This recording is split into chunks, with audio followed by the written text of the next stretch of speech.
நாலடியார் சமண முனிவர் எழுதியது.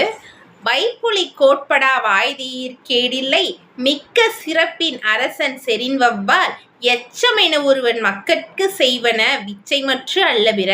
சமண முனிவர்கள் சொல்லியிருக்காங்க. சொற்பொருள் பார்த்தோம்னா வைப்புலி பொருள் சேமித்து வைக்கக்கூடிய இடம். கோட்படா அப்படின்னா ஒருவரால் கொல்லப்படாது. வாய்த்து ஈகில் வாய்க்கும்படி கொடுத்தாலும். விச்சை அப்படிங்கிறது கல்வி.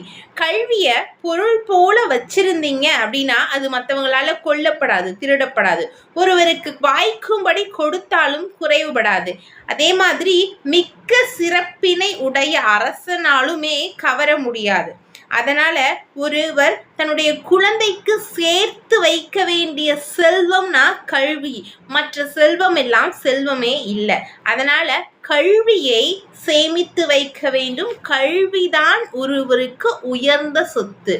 வைப்புலி கோட்படா வாய்தீர் கேடில்லை மிக்க சிறப்பின் அரசன் செறின்வவ்வார் எச்சமென ஒருவன் மக்கட்கு செய்வன விச்சைமற்று அல்லபிற.